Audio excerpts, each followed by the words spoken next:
블레셋의 국경도시 가드에서 빠져나온 다윗이 그 다음으로 도피한 곳, 그 다음에 도착한 곳은 아둘람 굴이었다고 말씀합니다. 여기 이 아둘람 굴이라고 하는 곳이 현재로 어느 지역인지에 대해서는 정확하게 우리에게 알려진 바가 없습니다.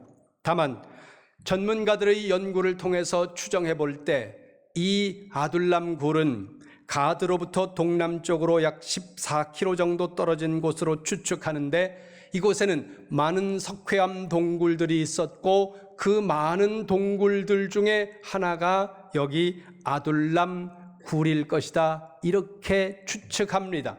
혹은 많은 동굴들을 그냥 아둘람에 있는 굴, 이렇게 이해하는 분들도 있다는 거죠.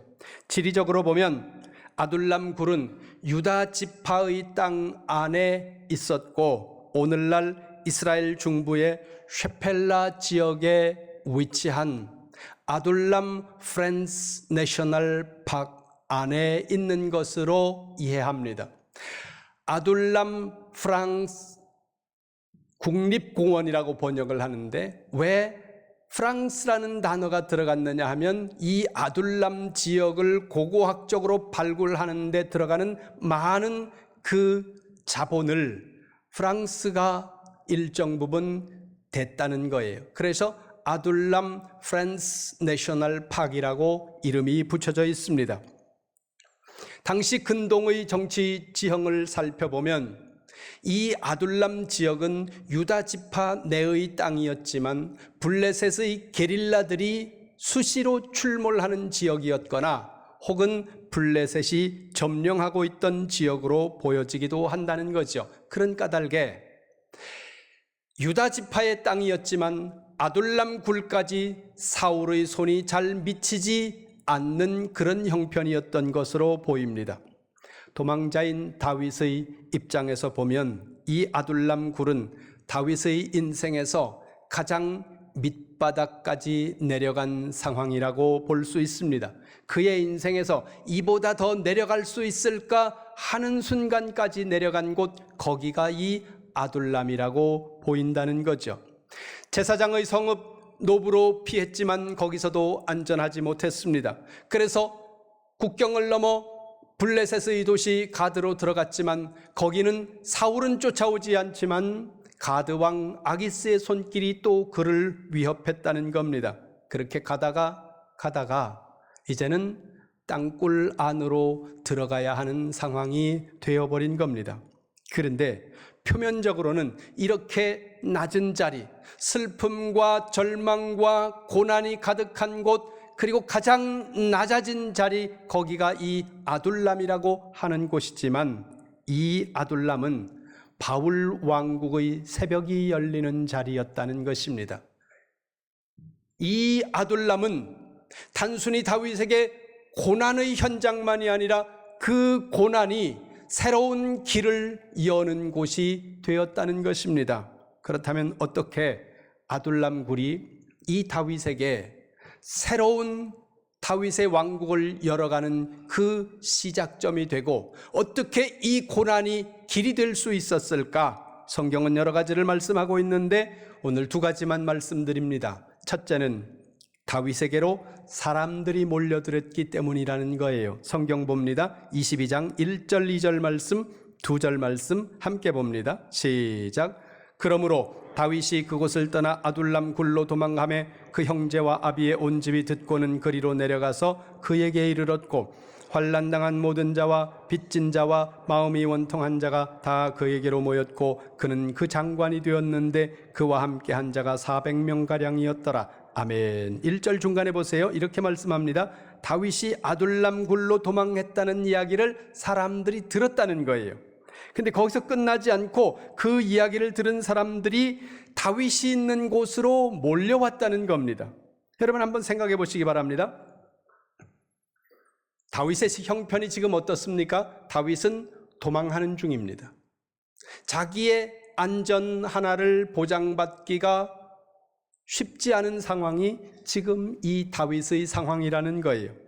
아내의 도움을 받아서 간신히 사울의 손으로부터 벗어났고 친구의 도움을 받아서 탈출을 했고 그리고 겨우겨우 도망쳤을 뿐만 아니라 거짓말을 하면서 목숨을 유지해야 했고 율법을 어기면서 음식물을 구걸해야 했던 것, 그것이 다윗입니다. 살아남기 위해 이방 땅으로 갔지만 거기서도 위험을 만나서 미친 사람 흉내를 내면서 겨우 목숨을 부지했다는 겁니다. 이런 다윗에게 무슨 희망이 있습니까? 누가 이 다윗에게 지금 희망을 발견할 수 있겠습니까? 자기 인생 하나도 건사하기 어려운 형편에 처해 있는데 이 시간 다윗에게로 간다는 것은 다윗이 당하고 있는 그 위험을 자기도 당하겠다는 의미가 되고, 다윗에게로 간다는 것은 다윗이 굶고 다윗이 쫓기고 있는 그 삶을 자기도 함께 감당하겠다는 의미와 동일한 뜻이라는 거예요. 그럼에도 불구하고 사람들이 다윗에게로 몰려들고 있다는 겁니다. 반대로 다윗 편에서 한번 생각해 보시기 바랍니다. 다윗이 스스로도 지키기가 어려운 상황이에요. 내 목숨 하나 보전하기도 어려운 이런 상황인데 누구 다른 사람의 생명을 책임져 줄 수 있는 그런 상황이 아닌 경우들도 다윗의 인생에 지금 문득문득 찾아오고 있다는 거예요. 나도 지키기 어려운데 지금 사람들이 계속해서 다윗에게로 찾아오고 있다는 겁니다. 쥐가 나한테 뭐 맡겨놨나? 내가 뭘 잘못했는데? 이런 생각이 들어가는 경우들도 있다는 겁니다. 다윗이 쫓기는 상황이에요. 자기 자신 하나의 목숨도 보전하기가 때로는 버거운 그런 상황이라는 겁니다. 그런데 환난당하고 의지할 곳 없는 그런 사람들이 다윗을 찾아왔습니다. 그 숫자가 상상을 초월합니다. 거기 2절 맨 마지막에 보세요. 어느 정도입니까? 400명 정도가 몰려왔다는 겁니다. 또 하나 눈여겨볼 것은 거기 보세요. 다윗을 찾아오는 사람들이 어떤 사람들입니까? 환난당한 모든 자와 빚진 자와 마음이 원통한 자, 의지할 곳 없는 사람들, 뭔가 그 시대의 한복판으로 들어가지 못하고 속된 말로 비루한 인생을 살아가는 사람들, 그런 사람들이 다윗에게로 몰려들고 있다는 겁니다. 지금 몰려들고 있는 이 사람들은 예루살렘에서 제사장들과 같이, 서기관들과 같이, 율법 선생들과 같이 뭔가 그 시대에 힘이 있고 능력 있는 사람들이 아니었다는 겁니다. 하나같이 인생이 벽에 부딪히고 삶이 파탄나고 어디에서도 하소연 하나 할 곳 없는 그런 슬픔 가운데 빠져 있는 사람들, 자기 인생조차 거두기가 어려운 이런 사람들, 그들이 몰려들고 있었다는 거예요. 변방의 도망자 다윗에게로 몰려들고 있었다는 겁니다. 반복해서 드리는 말씀이지만 다윗은 도망자입니다. 자기 몸 하나 건사하기가 어려운 이런 때에 때로다가 사람들이 이렇게 몰려드는 것을 얼른 생각하면 불편하게 생각할 수도 있고 얼른 생각하면 우리가 짐으로 생각할 수도 있다는 거예요. 그런데 이 사람들이 다윗에게 희망이었다는 거죠. 왜냐하면 다윗 왕국의 초기 내각의 모든 강요들이 이 아둘람 굴 출신입니다. 이 아둘람 굴에 모였던 이 사람들이 다윗의 군사령관이 되고 행정의 내각의 강요들이 되고 그러면서 찬란한 다윗 왕국을 열어가는 사람들이 된다는 겁니다. 여러분 기억하시기 바랍니다. 어느 곳에서나 가장 중요한 희망, 그것은 사람입니다. 사람 때문에 우리가 아픔을 당하고 사람 때문에 우리가 속상한 일들 겪고 사람 때문에 우리가 우리의 인생이 넘어지는 일들도 겪습니다. 사업이 망가지고 인생이 꼬꾸라지는 이런 일들을 우리가 사람 때문에 겪는다는 거예요. 우리 인생의 가장 아픈 일들을 만나게 하는 그 일들은 내게 어쩌면 가장 가까운 사람들일 수도 있다는 거죠. 그럼에도 불구하고 여러분들 기억하시기 바랍니다. 우리에게 희망은 사람이라는 거예요. 사람이 우리에게 희망이고 사람이 우리의 자본이라는 겁니다. 순간순간 돈이 희망이라는 생각을 할 때가 있습니다. 돈이 없고 궁할 때는 다른 거 다 필요 없고 돈벼락이나 확 맞았으면 좋겠다. 아유, 사람들 그냥 가족이고 뭐고 다 귀찮고 그냥 돈만 있었으면, 이런 생각이 들 때도 있다는 거죠. 돈이 필요합니다. 돈이 중요해요. 돈이 없어도 된다는 말씀은 아니에요. 그럼에도 불구하고 인간의 삶에 가장 중요한 것, 가장 큰 영향을 미치는 것, 그것은 사람이라는 겁니다. 그런 거로 여러분 여러분 주변에 있는 사람들을 소중하게 여기시기 바랍니다. 특히 믿음 안에서 여러분 주변 안에 있는 사람들을 여러분 소중하게 여기시기를 주님의 이름으로 축원합니다.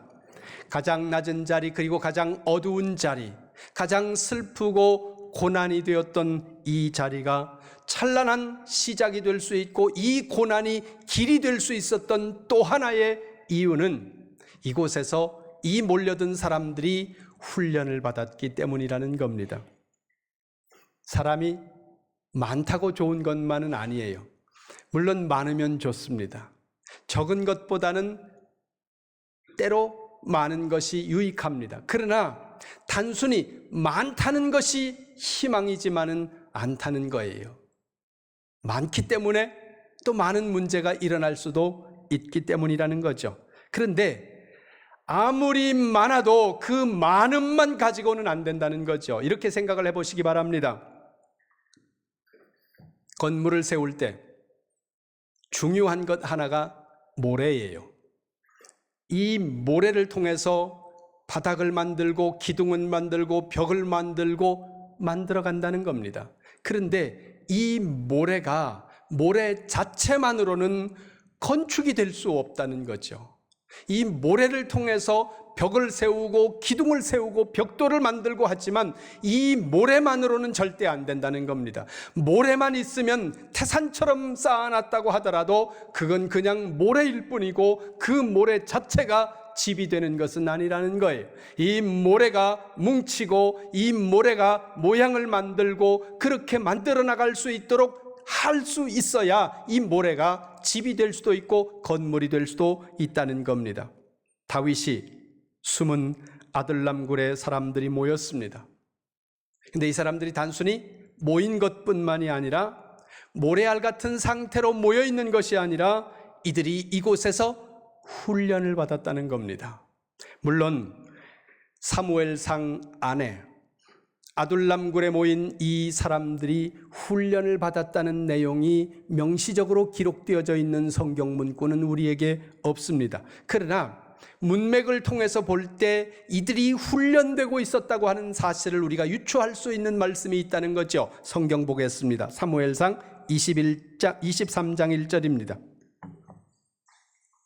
사무엘상 23장 1절 같이 봅니다. 시작. 사람들이 다윗에게 전하여 이르되 보소서 블레셋 사람이 그 일날을 쳐서 그 타작마당을 탈취하더이다 하니 아멘. 사람들이 아둘람 굴에 모여있는 이 다윗에게 와서 블레셋이 그 일날을 침공했다는 소식을 말했다는 거예요. 여기 그 일날은 아둘람 굴에서 북동쪽으로 약간 올라가면 나오는 곳인데 이 북동쪽으로 조금 올라가면 베들레헴이 나와요. 지금 그 일라에서 조금 올라가면 베들레헴이 나오고 베들레헴 옆에 예루살렘이 있습니다. 그러니까 지금 베들레헴까지 블레셋 군대가 왔다는 것은 이스라엘의 유다의 심장부를 향하여 블레셋이 침공하고 있는 상황이 되었다는 겁니다. 그런 상황에서 어떤 사람들이 다윗에게 와서 그 일라가 침략받고 있다고 말합니다. 기록상으로 보면 사울에게 갔어야 되는데 사울에게 갔다는 기록은 없어요. 그러나 아마도 사울에게도 갔겠죠. 사울이 들어야 하는 말인데 도망하고 있는 이 다윗에게 와서 그 일라가 침략받고 있다고 말합니다. 그러면 이렇게 생각할 수 있잖아요. 사울 왕이 다윗을 죽이려고 쫓아다니는 동에 다윗은 도망다니고 있습니다. 그리고 예루살렘 근처까지 블레셋이 온 겁니다. 보통 사람 같으면 So what? 그래서 뭐? 내가 왕이야?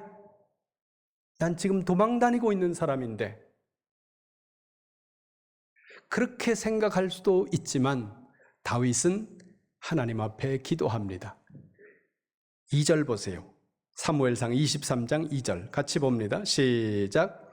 이에 다윗이 여호와께 묻자와 이르되 내가 가서 블레셋 사람들을 치리이까? 여호와께서 다윗에게 이르시되 가서 블레셋 사람들을 치고 그 일날을 구원하라 하시니 아멘. 기도했는데 가라는 거예요. 그런데 사람들이 반대합니다. 3절 보세요. 3절 시작. 다윗의 사람들이 그에게 이르되 보소서 우리가 유다에 있기도 두렵거든 하물며 그일라에 가서 블레셋 사람들의 군대를 치는 일이리까 한지라. 아멘. 사람들의 생각이 현실적이에요. 하나님의 뜻이 현실적이지 않습니다. 하나님의 뜻과 사람들의 생각이 전혀 다릅니다. 이런 경우는 우리의 인생에서 자주 나타난다는 거죠. 어찌됐든지 여기 중요한 표현 하나가 나옵니다. 거기 보세요. 3절 맨 앞에 다윗의 사람들이라는 표현이 나옵니다. 거기 모인 사람들을 뭐라고 표현합니까? 다윗의 사람들이라는 거예요. 22장에서 뭐라고 표현했습니까? 환난당한 자, 빚진 자, 마음에 상처받아서 한을 품고 마음에 도끼를 품고 살아가는 사람들, 그런 사람들이라고 표현했습니다. 그런데 23장으로 넘어가자 그들을 그렇게 부르지 않고 뭐라고 부르고 있습니까? 다윗의 사람들이라고 부른다는 거예요. 이 다윗의 사람들이라는 이 문구에 우리가 좀 비중을 두고 의미를 둔다면 이들은 이미 다윗의 군사로 훈련되어지고 있었던 상황이었다는 겁니다. 조금 더 뒤로 가봅니다. 25장입니다. 25장 2절입니다. 사무엘상 25장 2절 말씀 가봅니다. 시작. 마온에 한 사람이 있는데 그의 생업이 갈멜에 있고 심히 부하여 양이 3,000마리요 염소가 1,000마리이므로 그가 갈멜에서 그의 양털을 깎고 있었으니. 아멘. 마온이라고 하는 지역에 부자 한 사람이 살고 있었다는 거죠. 그 부자의 이름을 3절에서는 나발이라고 말하고 있습니다. 나발이라는 이 마온에 있는 부자에게 다윗이 도움을 요청합니다. 사람을 보내서. 사람들이 많이 몰렸으니까 먹는 것도 필요하고 많이 필요하지 않겠습니까? 그러니까 우리도 너희들을 도울 수 있는 대로 도울 테니까 너희가 우리를 좀 도와줘라. 그랬더니 이 마온에 있는 부자 나발이 뭐라고 말을 하는가 하면 10절에 보니까 요즘 도망노비들이 많다고 하던데 너희들 도망노비 아니냐? 그러면서 11절로 가면 내가 알지도 못하는 너희들을 왜 도와주냐?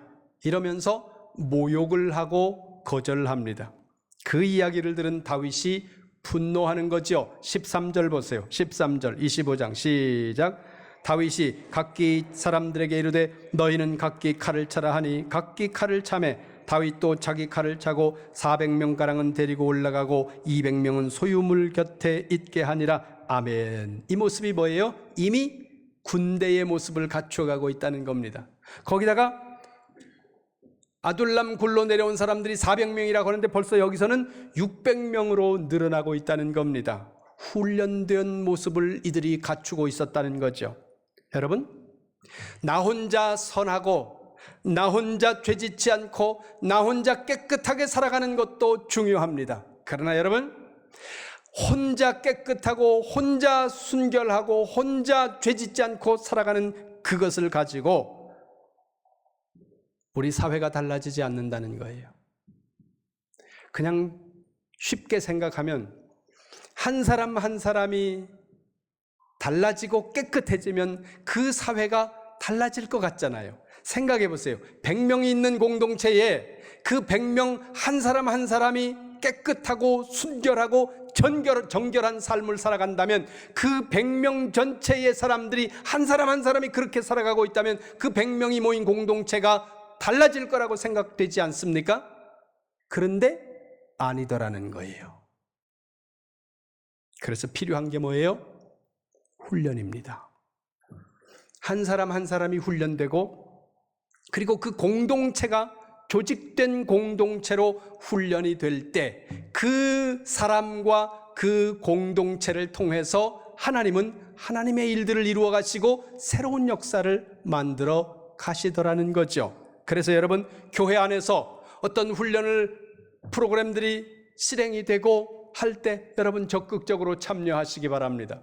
우리가 해마다 전반기에는 전도에 포커스를 맞추고 후반기로 가면 성경 공부와 훈련 프로그램들이 가동이 됩니다. 여러분 그럴 때 적극적으로 참여하셔서 훈련 받으시기 바랍니다. 한 사람 한 사람이 깨끗하게 살고 거룩하게 사는 것도 중요하지만 우리는 하나님이 원하시는 공동체로 훈련되고 준비될 때 그 공동체를 통해서 하나님이 역사하시고 새로운 일들을 만들어 가신다는 겁니다. 사울의 추격을 피해서 도망을 하던 다윗은 블레셋 국경도시 가드로 갔지만 가드에서도 자기의 생명을 보존하기가 어려운 상황이 와서 미친 사람 흉내를 내면서 가드를 벗어나 다시 유다 땅으로 돌아와서 아둘람 굴이라는 깊고 어두운 땅 속으로 숨었습니다. 어찌 보면 가장 절망적이고 가장 낮은 가장 고난의 자리에 떨어졌지만 이 아둘람 굴이 다윗의 왕국을 열어가는 찬란한 시작이 되는 곳이었고 이 아둘람의 고난이 다윗의 새로운 길이 되고 있다는 겁니다. 어떻게 그의 그 고난의 자리가 길이 되고 어떻게 그 절망의 자리가 가장 낮은 자리가 찬란한 역사를 열어가는 그 시발점이 될 수 있었을까? 두 가지를 말씀드렸습니다. 사람들이 모였고 모인 그 사람들이 훈련되었다는 것입니다. 여러분 주변에 있는 한 사람 한 사람, 가족, 이웃, 직장 동료, 교회 성도 한 분 한 분을 소중하게 여기시기 바랍니다. 불교에서는요, 인연이라고 하는 것을 우리가 가다가 이렇게 옷깃만 스쳐도 서로 옷깃만 스쳐도 이걸 무슨 인연이라 그래요? 여러분은 교회만 다니셔서 모르시죠? 이걸 억겁의 인연이라고 합니다. 정확한지 모르겠는데 제가 옛날에 절에 들어가서 6개월 있을 때 그 절에 있는 책들을 읽었는데 거기 보니까 일겁이 뭐냐 하면 일겁이 저 무쇠로 된 산을 닦아서 그 산이 다 닳아서 없어지는 거 그게 일겁이에요. 그런데 몇 겁이라고요? 억겁이라는 거예요. 여러분 옆에서 가족으로, 직장 동료로, 교우로 이렇게 가다가 스치는 이런 인연도 이렇게 만다지기 위해서는 억겁이라고 하는 인연이 필요하다는 거예요. 어마어마한 인연 아니에요. 여러분들은 뭐 별로 놀라지도 않는데, 예. 여러분 주변에 있는 분들을 소중하게 여기시기 바랍니다. 귀하게 여기시기 바랍니다. 소중한 분들이에요. 가족과 친지와 이웃과 교우와 직장의 동료들, 이 한 사람 한 사람이 그냥 한 사람이 아니라는 거예요. 어찌 보면 하나님께서 그를 통해서 어떤 역사를 내게 일으키실지 모르는 귀한 사람들이라는 거죠. 그런데 그냥 한 사람 한 사람이 선하게 살고 혼자 깨끗하게 살아가지고는 안 된다는 거예요. 우리가 함께 훈련되어져야 하고 그 훈련된 공동체가 될 때 하나님은 그 공동체를 통해서 하나님의 새로운 역사를 이루어 가신다고 말씀하고 있다는 겁니다. 여러분은 지금 어느 자리에 있습니까?